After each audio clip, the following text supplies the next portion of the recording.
ওনার নাম হলো বাবা শ্রীবাস, যার বাড়ি আমাদের বিয়ানীবাজার পণ্ডিত পাড়া। এখানে আমরা অগণিত ভক্ত আছি, এখনো অনেক আছে। আমরা সেই প্রভুর বাড়িতে এখনো যাওয়ার সৌভাগ্য হয় নাই দাদা, কিন্তু আমরা এখান থেকে 200 কিলোমিটার 500 কিলোমিটার দূরেও অনেক অনেক স্থান আমরা ভ্রমণ করতে গিয়েছি। অনেক যুবক বন্ধুগণ, অনেক পিতৃদেবতাগণ, শুধু বাংলাদেশে নয়, আপনাদের আশীর্বাদে, এটা আমি আমার কথা বলছি না, আপনাদের আশীর্বাদে আমরা 5 ঘন্টা দাদা আলোচনার মধ্যেও কাটিয়ে দিতে পারি। কৃষ্ণ কথা, গৌর কথা বলতে তো তখন ভালো লাগে যদি আসরের মধ্যে ওই কথাগুলা শোনার অনুরাগী ভক্ত পাওয়া যায় দাদা, নইলে আপনি কার কাছে কইতে বা দাদা। গৌর কথা বলতে তো তখন ভালো লাগে যদি গৌর কথা শোনার মতো আরো 5 জন ভক্ত পাওয়া যায়। একটু শুনেন মন দিয়ে, জীবনের কোনো একদিন কাজে লাগবে কথাগুলো। বিশ্ব ব্রহ্মাণ্ডের স্থানে, যত স্থানে কীর্তন হয়, শুধু বাংলাদেশে নয় রে ভাই, London, Canada, France, Sweden, Italy, Germany, বিশ্ব ব্রহ্মাণ্ডে যত স্থানে কীর্তন হয়, ওই আঙ্গিনার মালিক থাকেন আমাদের শ্রীহট্টের শ্রীবাস প্রভু। এটা আমাদের গর্বের বিষয় না ভাই? যেখানে হয় প্রভুর নাম সংকীর্তন, আর সেই আঙ্গিনাটার নাম হয় শ্রীবাস সঙ্গন। আমরা ভাগ্যবান না শ্রীহট্টের মানুষ, যে আমার প্রভুর নামে আমার মহাপ্রভু অঙ্গন করে দিলেন। নিজের সন্তান মারা গিয়েছিল, কীর্তন এক জিনিস আর সংকীর্তন হইল রে ভাই আরেক জিনিস। সর্বপ্রথম কীর্তন হয়েছিল বাংলাদেশের খুলনা জেলা কেতুড়ি নামক স্থানে দোল পূর্ণিমা রাত্রিতে আমার নরোত্তম দাস ঠাকুর প্রথম কীর্তন করেছিলেন। আমি এই বছর কীর্তন করে আসলাম সেই পুণ্যধামে। আর সংকীর্তন হয়েছিল শ্রীবাস সঙ্গনে। আসতে ভাই, তাই বিশ্ব ব্রহ্মাণ্ডে যত স্থানে কীর্তন হয়, ওই আঙ্গিনাটার মালিক থাকেন আমাদের শ্রীহট্টের শ্রীবাস প্রভু। 1 নাম্বার শুনেন একটু মন দিয়ে দাদা, সবার মধ্যখানে যিনি এভাবে হাত তুলে যিনি দাঁড়িয়ে আছেন, আমাদের সবার মধ্যখানে সচির নন্দন গৌর হরি, যার ইশারা ছাড়া একটা শুকনা গাছের পাতা মাটিতে পড়ার ক্ষমতা নাই। জন্ম থেকে মৃত্যুর আগ পর্যন্ত কতটা নিঃশ্বাস প্রশ্বাস নিতেছি আমরা, কার দ্বারা? একটা বার হিসাব করে যখন 2 সেকেন্ড যদি এই নিঃশ্বাস নেওয়া বন্ধ হয়ে যায়, সব লীলা শেষ রে ভাই। প্রত্যেকটা দিন কত হাজার হাজার নিঃশ্বাস প্রশ্বাস নিতেছি দাদা, কার দ্বারা? একমাত্র গৌর হরির কৃপায়। যিনি বিশ্ব ব্রহ্মাণ্ডের মালিক, সে চাইলে 1 সেকেন্ডের ভিতরে বিশ্ব ব্রহ্মাণ্ডে প্রলয় ঘটিয়ে দিতে পারে।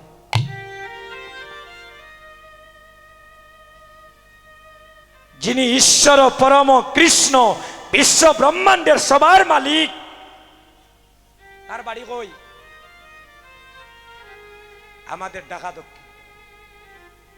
তাকেও কয় না রে ভাই, তা শোনারও মানুষ আমরা পাই না। যিনি বিশ্ব ব্রহ্মাণ্ডের হেড, চিন্তা করতেন, একটু গভীরে চিন্তা করবেন কথাগুলো। উনার বাড়ি আমাদের ঢাকা দক্ষিণ গোলাপগঞ্জ থানা অন্তর্গত। গত 3 দিন আগে আমি কীর্তন করলাম এই ঢাকা দক্ষিণ।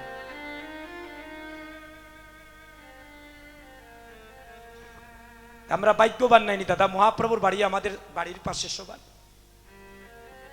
আমরা কপাল খারাপ, আমরা রাখতে পারি নাই, তা কাউকে দোষে লাভ নাই।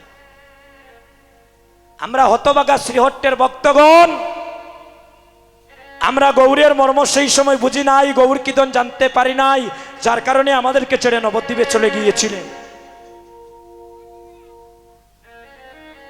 মহাপ্রভুর মামার বাড়ি কই? আমাদের মহাপ্রভুর মামার বাড়ি কোথায়? বিয়ানীবাজার নয়। আমি সপ্তাহ 15 দিন আগে মনে কীর্তন করিয়া আইছি মহাপ্রভুর মামার বাড়ি, এই যে বাহুবল জয়দেবপুর, মহাপ্রভুর মাতুল বাড়ি। পাইলাম আমরা 2 জন, শিবাস প্রভুর বাড়ি বিয়ানীবাজার, আর গৌর হরির বাড়ি হচ্ছে আমাদের ঢাকা দক্ষিণ।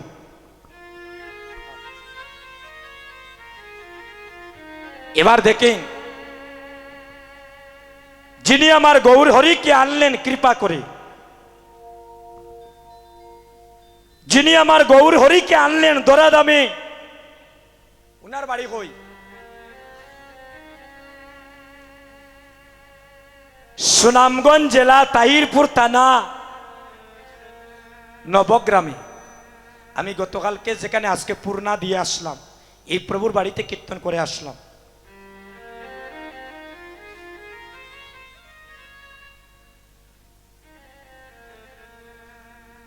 সুনামগঞ্জ জেলা তাহিরপুর থানা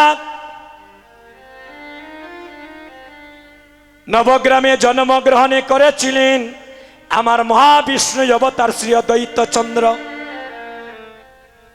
যার মায়ের নাম ছিল নাবা দেবী আর যার পিতার নাম ছিল কুপের আচার্য। এই অদ্বৈত প্রভুর শিশুকালের নাম ছিল কমলাক্ষ।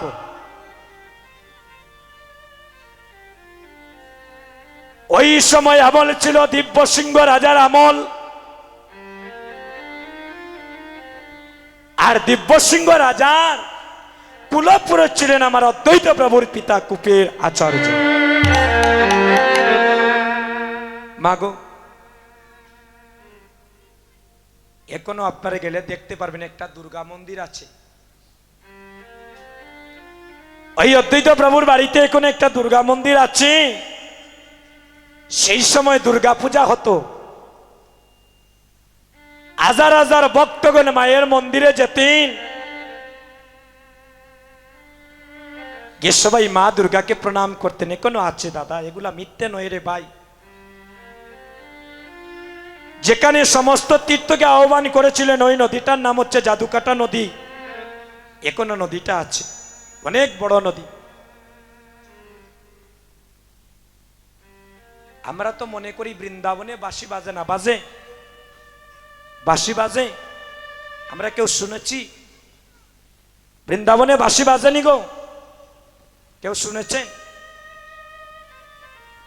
আমরা বলি বাঁশি বাজে না, কেন জানি? বাজে কথা শুনতে শুনতে আর বাজে সঙ্গ করিতে করিতে কর্ণটা বদি হয়ে গিয়েছে। এখনো বাঁশি বাজে দাদা। অদ্যাবতী নিত্যলীলা আমার করে গৌর রায়, আর কোন কোন ভাগ্যবান জীব এই নববৃন্দাবনে গোবিন্দের বংশীর ধ্বনি শনিবারে পায়।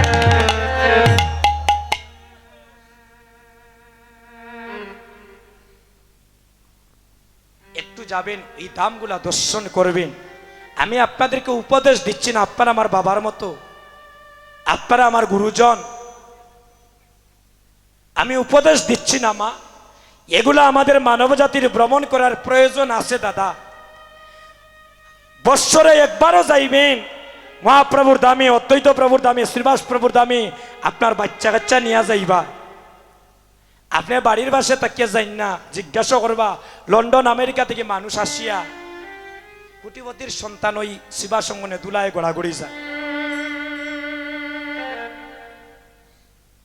কারণ হরির নামে কি আনন্দ ডুবলে জানা যায়, ওই নামের ভাই যারা ডুব দেয় তারা জানে অন্য জনের পূজা দেয়। নামে ডুবেছিল গৌর আর নিতাই, আর আরেক ভাবে ডুবেছিল নদী আর জগাই আর মাদাই। শুনেন এই কথাটা একটু বলেন, এই অদ্বৈত প্রভুর কথা। শিশুকালে নাম ছিল কমলাক্ষ। প্রতিদিন সবাই মায়ের মন্দিরে যায়, এ সবাই মাকে প্রণাম করে। আমি তো এখানে একটা জিনিস দেখলাম, আমার কথায় কষ্ট পাবেন না। আচ্ছা মনে করেন আপনার বাড়িতে গুরুদেব এসেছেন,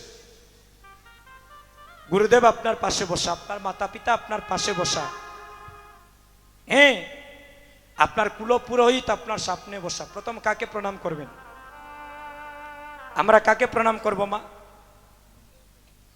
কিন্তু শাস্ত্রে বলছে সর্বপ্রথম মাতা পিতাকে প্রণাম করতে হয়। এখন অনেককে জানি না গৌর হরিকে কিভাবে প্রণাম করতে হয়। খালি আমরারে আনিয়া 8 টাকা পয়সা নষ্ট করিয়া রে ভাই, আর পকেট গরম করিয়া কীর্তনী ওগুলোর দিয়া লাভ নাই। আমরা তো আমরার তালে গাইয়া যাই মুগি, কিন্তু মুখ্য বিষয় সেটা নয়। এই কলিজীবের ভক্তগণের জন্য কীর্তনের মাধ্যমে যেন ভগবত ধামে উন্নতি হয়, গৌর মনির সাথে যেন মন মনির সম্পর্ক করার এই নববৃন্দাবন থেকে যেন আবদ্ধ হয়ে যাই আমরা।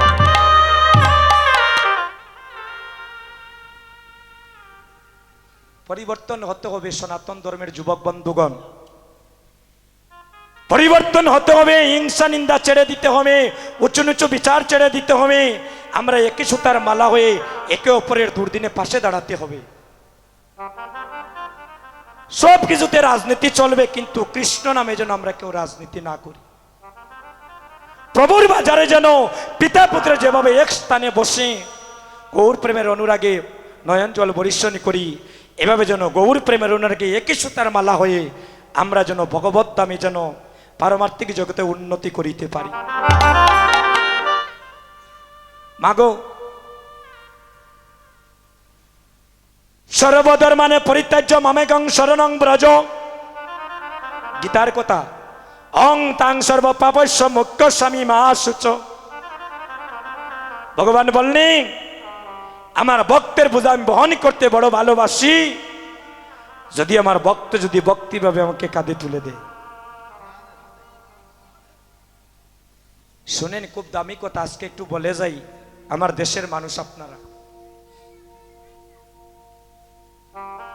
প্রতিদিন মায়ের মন্দিরে সবাই যায়, এই দেখেন সবাই মায়ের মন্দিরে গিয়ে মাকে প্রণাম করে। এখানে অগণিত ভক্তগণ দেখে নাচেন। আমার বিশ্বাস আপনারা ঠাকুর ঘরেও গিয়ে যদি প্রণাম না করেন, নিজ নিজ স্থান থেকে ভাই অন্ততপক্ষে গৌর হরির চরণে একটা প্রণাম করেছে।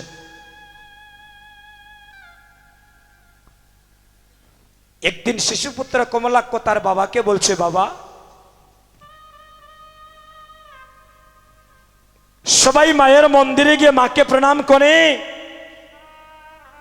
আমিও আগামীকাল তোমার সাথে মায়ের মন্দিরে যাব। কমলাক্ষ কার নাম? অদ্বৈত প্রভুর নাম। একটা কথা আমি কেন বারবার বলি রে ভাই, যাতে আপনাদের বুঝতে সুবিধা হয়। আমি চাইলে আমার মতো কীর্তন গাইতে পারবো, আমার তো সময় 12টা বাধা, টাইম চলে গেলে আমিও নেমে যাব। তো সেই মুখ্য বিষয় নিয়ে কীর্তনে আসে দাঁড়াই নিয়ে গোবিন্দের সম্মুখে বলছি। 3টা গোটা কীর্তন করে একটা কথা যদি আপনাদের কারো অন্তরে গেঁথে দিতে পারি, এই এলাকার ভক্তদের লক্ষ টাকা খরচ করে হরিনাম যজ্ঞ দেওয়া সার্থক হয়ে যাবে। তা সবাই এসে মাকে প্রণাম করে। এবার শিশুপুত্র কমলাক্ষ বাবার কনিষ্ঠ আঙ্গুলে ধরিয়া, ওই আঙ্গুলটার নাম কি মা? আচ্ছা আমার মায়েরা গো, আপনাদের সন্তানকে যে আপনারা আশীর্বাদ করেন কোন আঙ্গুলে কামড় মারেন? এই 4টা আঙ্গুল দোষ হলো কিতা, আইস গোয়া লাগবো আমার। এগুলা শুনে যান, এই আঙ্গুলে কামড় মারেন তো তাহলে এই 4টা আঙ্গুল কিতা করলো দোষ? 1 নাম্বার। তারপর কি করেন? বাম পায়ের নিচটা গিয়া ফটো তুলি নেই, ডাইন পাওটা কিতা দুষ করলো। 2 নম্বর। 3 নম্বর, আমার একজন মায়ের কয়জন স্বামী?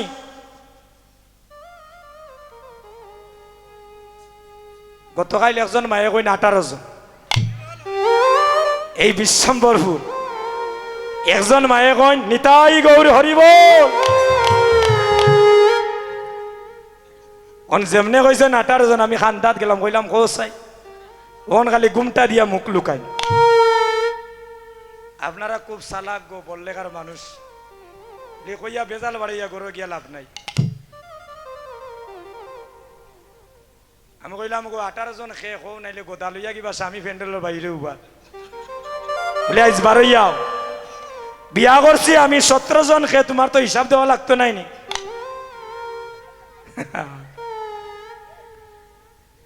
একজন মায়ের আইজ একটা কথা কইয়া যাইমু, আগামী কাল থেকে কোনো মায়ের ঘরে স্বামী স্ত্রী ঝগড়া হবে না, বাইয়ে বাইয়ে দ্বন্দ্ব হবে না। যদি ওই কথাগুলো আমরা তাদের একটু ভক্তি সহকারে আস্বাদন করে বাড়িতে নিয়ে রক্ষা করিতে পারি, সবার ঘর কিছুদিনের ভিতরে বৃন্দাবনে পরিণত হয়ে যাবে। একজন মায়ের 2 জন স্বামী। আইজ মায়েরা আমার হওয়া লাগবো, স্বামীরে কিতা কইয়া ডাকো, আমরা ডাকি ও বিউটি, ও শেফালি, এদিকে আসো, ডাকি নানি, আপনারা কিতা কইয়া ডাকো।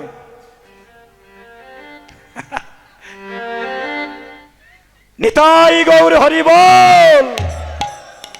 শোনেন, এই সবগুলার উত্তর দিয়ে যাব, একটু বসে ধৈর্য ধরে শোনেন। এই যে কনিষ্ঠ আঙ্গুল,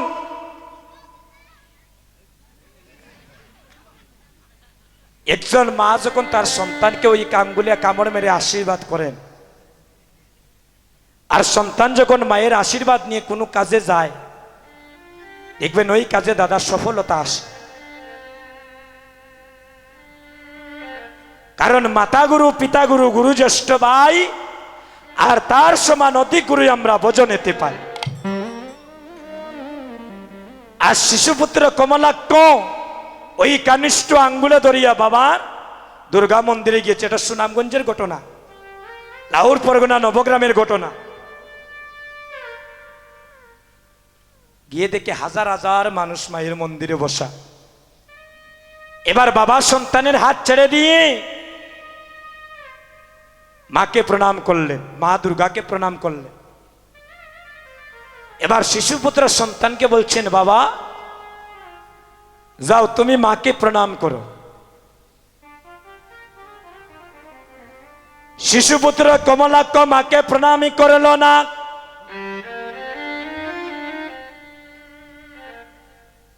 সবাই অবাক হয়ে গেলেন। এবার যদি ওই ভাইটাকে বলি তুমি গৌর হরিকে প্রণাম করো, সে যদি কয় না আমি করতাম না, আপনারা মন্দ কইতা না। এত বড় 12 বৎসরের সন্তান বলছে আমি ওই মাকে প্রণাম করব না, মা আমার প্রণাম গ্রহণ করবেন না। গুনাগুনি শুরু হয়ে গেছে যে একটু ছোট মোটো বাচ্চার মুখে এত বড় কথা, কত পণ্ডিত, কত মানি, জ্ঞানী, গুণী সবাই এসে মাকে প্রণাম করে, আর 12 বৎসরের সন্তান বলছে আমার মাকে প্রণাম করবে না। এই সংবাদটা তো রাজার কাছে পৌঁছানি লাগে। সংবাদটা চলে গেল দিব্যসিংহ রাজার কানে। যখনই শুনলেন যে 12 বৎসরের সন্তান আমার মাকে বলছে প্রণাম করবে না, ডাক দিলেন কুপেরাচার্য, কুপেরাচার্য,